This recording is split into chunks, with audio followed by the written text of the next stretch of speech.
Assalomu alaykum akalar, yaxshimisizlar, tushunibsizlar, charchamayapsizlar? Men o'tgan videomda, ya'ni 3000 dollarlik ishga joylashdim degan videomda juda ham ko'p katta hit keldi. Ular unaqa ish yo'q Polshada, даже Polshada yashayotganlar ham bilmasar ekan. Lekin men shunaqa odammanki, bitta fakt bo'lmasa, u faktga asoslanib keyin chiqaraman videoda. Fakt bo'lmaganda men 3000 dollarlik ish demas edim. Endi bu batta объемli ish, ustalar ko'pchilik nomer qoldirdim, juda ham ko'pchilik O'zbekistondan yozdi. Даже agar Polshada bo'lsangiz ham, agar usta bo'lsangiz, keyin kelsangiz bo'ladi. Atak просто tak iloji yo'q, noldan o'rgatishmaydi. Xo'p, batta qiladigan ishim endi qachon usta bo'lsam keyin obzor qilaman. O'shaning uchun YouTube'ga uncha vaqtim bo'lmayotdi. Xo'p, qanaqa qilib keldim, qanaqa dokument bilan keldim, legallashtirib bo'ldimi, dokument karta повестка topshirdim. Shular haqida gaplashamiz. Videodan uzoqlashmanglar. Kanalga mehmon bo'lsanglar, obuna bo'lishni unutmanglar. Qani bo'lmasa boshladik. Akalar, o'tgan yili, ya'ni 2024-yil sentyabr oyida men Polsha приглашениясini olganman. O'sha приглашениясini olganimdan keyin очередga qo'yishga to'g'risi kayfiyatim bo'lmadi, maqsadim bo'lmadi, chunki juda ham ko'pchilik kelib отказ olib chiqayotdi. Xo'p, undan keyin sразу latviyskiy vizaga topshirildi.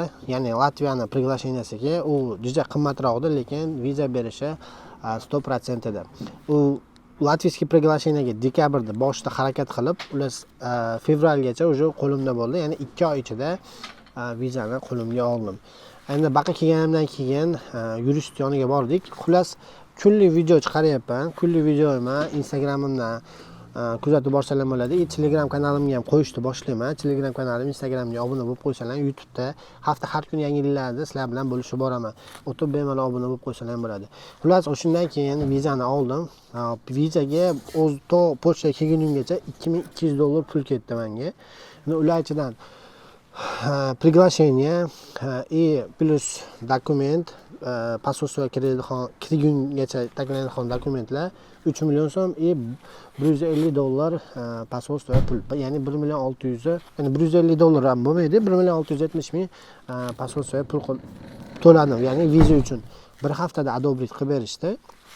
Hozir Polshani Novosol degan shaharchasidaman. O'sha yerda ishni boshlaganmiz.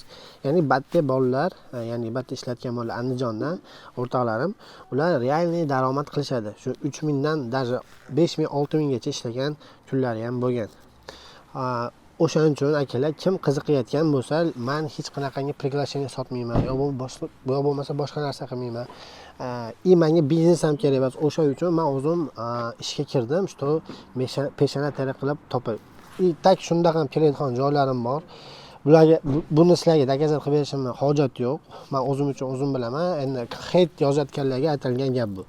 Xo'p, endi kelmoqchi bo'lganlar nima qilaylik? Polsha приглашенияsi kerak bo'lsa, misol olsalar ham bo'ladi, normal firmadan bemalol qiziqib olsalar ham bo'ladi. Atak Polsha приглашенияsi bilan 1 yildan keyin sizlarga 3 oy приглашениyaga va 1 yil очередь chiqishiga sarflaysizlar. Tak o'shanda ham sizlarga juda ham viza berishi foizi protsenti kam. Hozirda men keldim, kelganimdan keyin 5 kundan keyin borib dokumentga topshirdik. Ya'ni adashmayotgan bo'lsam 5 kun bo'lmasa 6 kundan keyin borib dokumentga topshirdik. Mendan oldin kelgan bola ham bor edi. U bilan keyin o'sha ikkita odam o'kalamizga ham latviyskiy viza bilan kelganmiz. Ya'ni ag'diki 4 oylik, meniki 3 oylik. Meniki 90 kun, u bolaniki ishchi-da viza. U bolaniki 120 kunlik edi. 1 oy oldin mendan kelgan. Xo'p, 1800 zlot, ya'ni 480 dollar atrofida pul to'ladim. Ya'ni bu nimaga to'landi? Xo'p, o'sha yuristni ish olib borishi, anketa to'ldiradi, o'sha hokimiyatga olib kirib, ya'ni bu Lodz shahrida bo'lyapti, ya'ni bizdan где-то 350-360 kilometr uzoqlikda. Endi u yurist yoniga borganim sababi menga shu yerda o'rtoqlarimga ham o'zi karta повестка olib berishgan. Nima deydi? Endi uzun deydimi? Ular migratsionniy hokim, o'sha migratsionniy sentrda direktor bo'lib ishlagan, hozirda yurist bo'lib ishlayapti ekan. Ular o'sha yoniga borib topshirib keldim. 1800 zlot ketdi. Yo'l kira, pul kiralar bilan 500 ga borib qoldi. Xullas, yashash sharoitiga keladigan bo'lsak, oziq-ovqat sezilarli darajada qimmat, lekin bemalol o'sha nima deydi, ishlab topgan daromaddan bemalol tirikchilik qilib, normalniy soqani uyga jo'natsa bo'ladi. Endi 3000 dollarlik ish degandan keyin uni ichida hali xohlaganda chiqib, xohlaganda chiqmasdan bir oyda ishlasa ishlamasa $3000 degani emas. Объемli ish deganim uchun $3000. Xohlasangiz $5000 ishlang, $4000 u o'zingizga bog'liq. Ya'ni объемli ishda qancha ko'p qilsangiz, shuncha ko'p daromad topasiz. Endi men bu ishni tanlaganim sababi birinchidan polskiy viza bo'lganda taksida tanlardim, lekin menda polskiy emas, latviskiy viza.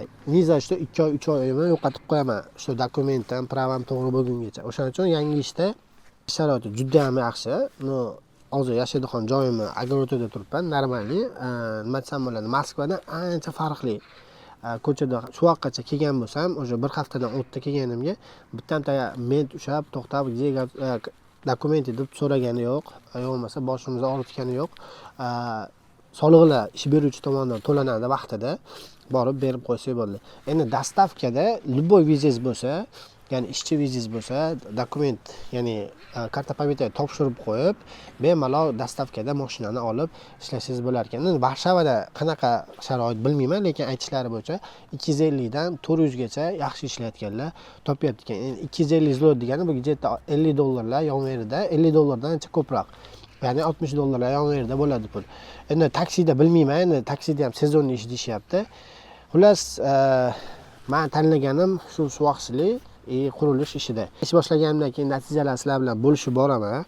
Ko'rib, kuzatib borsalaring bo'ladi. Agar kelmoqchi bo'lsangiz, qiziqmoqchi bo'lsangiz, yordam bering desangiz, yordam beramiz qo'limizdan kelgancha. Lekin men hech kimga, misol O'zbekistondan turib viza olib beraman, yo'qsa bir xilga, bir ikkita blogerlarga o'xshab o'tirib olib, приглашениeni biznes qilib uradigan odam bo'lganimda, taksi yo'qsa dastavkani tanlab turib, o'sha odamlardan pulni olib ishni qilib bo'ladi. Men o'shaning uchun peshanatlarni tanladim. Xudo xolasa o'shandan sizlarga videolarda ko'rsatib boraman. Qancha oldim birinchi oylikda. Shunaqasizlar. Endi savollar bo'lsa kommentariyaga bemalol qoldirsalaring bo'ladi. Bundan keyingi videomga ko'rsataman. Tilga qiynalmayapsizmi degan savollarim bordi. Tilga qiynalganim yo'q. Chunki polak tiliga tushunadigan, biladigan o'rtog'im bor. O'shaning uchun tilga qiynalganim yo'q. Atak ishda ham, boshqa joyda ham bemalol ishlab ketsa bo'ladi. Ular Rossiyada ancha komfortli, ancha yaxshi. Endi Rossiyani yomonlash emas, odamlari ham bunaqa negativ fikr yo'q. Shunaqasizlar, kanalimdan uzalashmanglar.